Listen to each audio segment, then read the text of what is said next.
I'm really sad that you can't see the poster that hangs above me because it's probably one of my favorite posters, so we hung these instead. Hey guys, welcome back to my channel. I'm Allie, and yes, we have a new setup, and yes, Younger has done it again. So this episode was called Fraudlein, something like that. All right, let's dive in. Liza and Charles right off the bat are speaking to each other, which I was a little confused because the end she was like, well, call me when you are ready. Exactly. So I kind of thought they would not be on speaking terms, not in a childish way, but just, you know, not really trying to cross each other's paths, but they're talking, so there's that. Then we still have Zane dissing Kelsey after that meeting with Charles because he feels like he's runner-up to Millennial, but obviously Empirical right now is not doing their best after the whole LL Moore situation. So he's still giving Kelsey some sass, and I don't appreciate that. It's like, please just, you know, not be rude. And Charles informs everyone at this meeting that they're gonna go to Germany, Edinburgh. Again, I don't know maps. So they're all leaving and they're going to this like important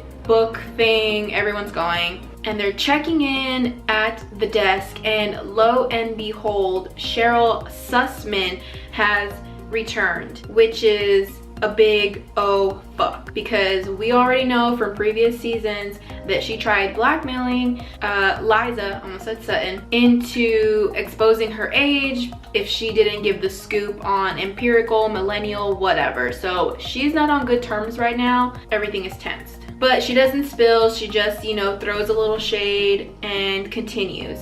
Then we have Liza, Diana, and Kelsey out at drinks, and they're talking freely, and Liza almost spills the beans on her marriage, talking about a honeymoon, basically how old she is, and she saves it with some weird, she was there when she was younger. And of course, Kelsey helps to cover it, and Diana doesn't really suspect a thing. Then we're shown that Charles is there. He walks in, Liza's like, excuse me. She goes to him, takes him a shot. I think they're shots or some drink, and they're talking, and he spills about how the company is not doing well, that this was a whole saving chance, and that's why everyone has to go. He needs investors. He wanted to branch out internationally, so he's not in a good place right now company wise. Liza's like, you can do this, I believe in you.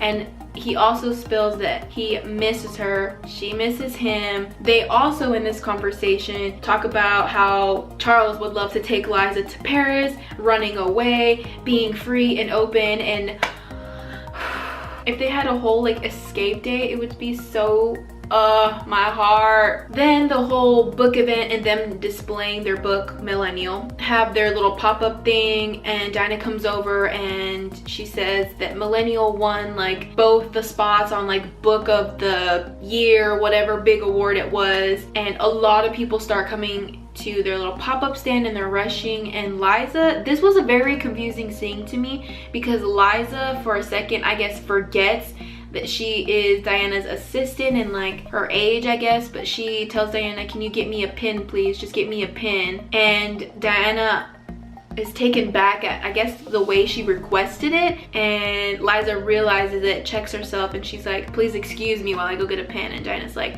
just remember this moment, I will happily go get you a pin. And it was just weird. I didn't know what exactly they were trying to portray. Maybe my understanding is exactly what they were trying to portray. It was just weird. I didn't like it. I don't know if Diana was mad or if she's like sad realizing that Liza is leveling up and will soon leave her as her assistant. I'm not sure. Because of them winning both spots for book of the year, whatever we're gonna say, they're being interviewed, and this one reporter will not stop talking about how Liza looks, saying she's the older one, is the younger one, you know, looking for all the younger books, is the older one getting the older ones, the younger one needs to give the older one her creams and to like massage up. I don't know, but it was very cringy and I hated it. But of course, they don't take any more questions. Kelsey helps cover, and that'll be that. In the time, Liza's sitting here thinking, wow, Kelsey's really taking the bullet and helping and cover up, and it's kind of starting to get to her, which prompts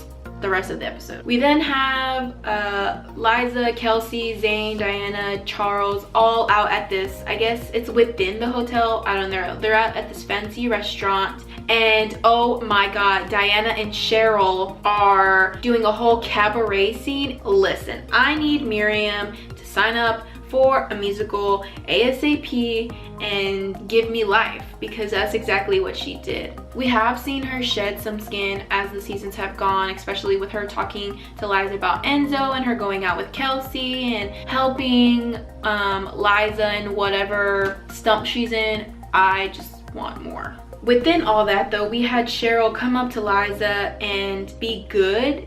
I don't know, she offers Liza a job. She doesn't want to blackmail her, saying if you come work for me, you know, you don't have to lie anymore. The company will no longer be at a liability. And Liza kind of just moves it to a side of her brain. But I was like, Liza, I don't know if she should trust Cheryl at this point. Still very shady. She plays dirty. After this cabaret scene, oh my god. Okay, so they're still all sitting at the table congratulating them for their little dance number.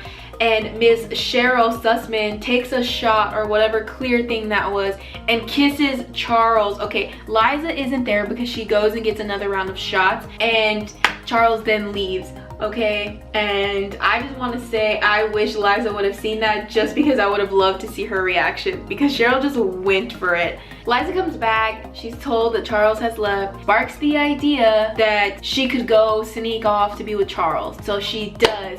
Sis shows up at the hotel. Okay, first of all, she's wearing this rockin' dress, so it's like whatever she says, I'm sure Charles will do, because same. Not only does she show up, she tells him that she's gonna take a job, Cheryl's job working at the plaza. She's leaving Millennial/Empirical, and I'm like, no, no, no, no, no, no, no. But then she says it's the only way to help the company, because then she won't be a liability. And it's like, I get it, but it makes me so sad that she has to leave this company, because then that means her and Charles are apart.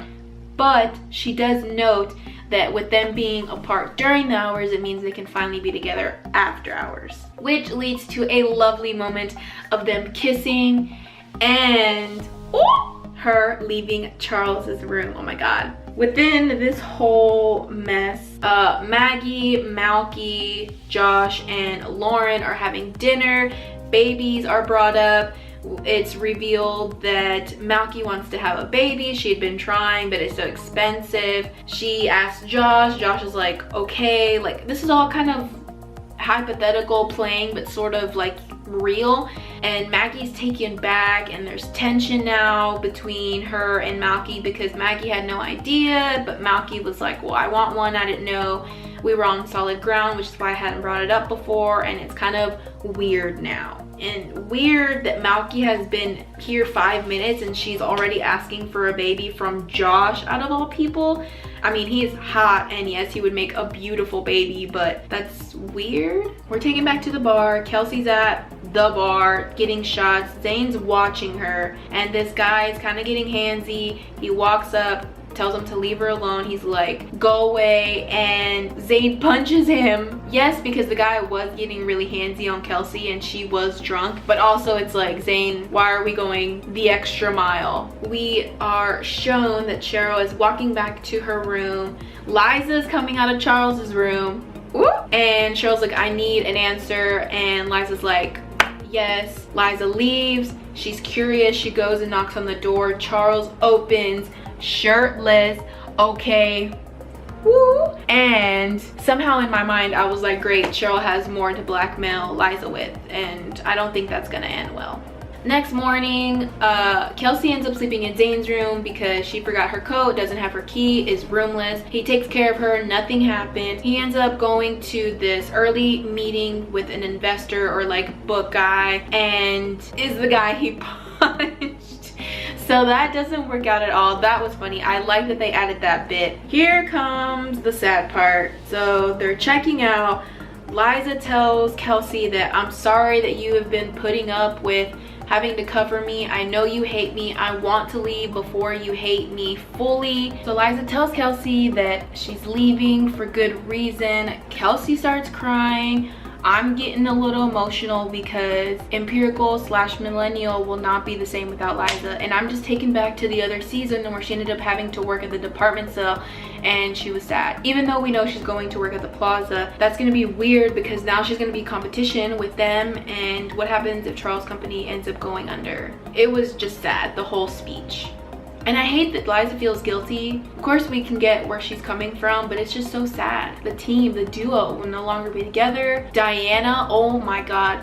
Diana cares about her more than she lets on, and I don't want to see that explode. But the promo for the finale, extended finale might I add, next week does not show a lot. Shows them in the office, Liza or somebody saying it's not gonna end well, and I am not ready. Next week, be prepared for an extra long video, I think. Thank you for watching this video. Give it a thumbs up. Comment below what you think about Liza's choice on leaving, and subscribe so you don't forget that I will be back next week with the extended finale recap of Younger. Oh my god, one more episode and it's gone. I'm not ready. Okay, see you guys next week. Bye. I'm really sad you can't see my poster.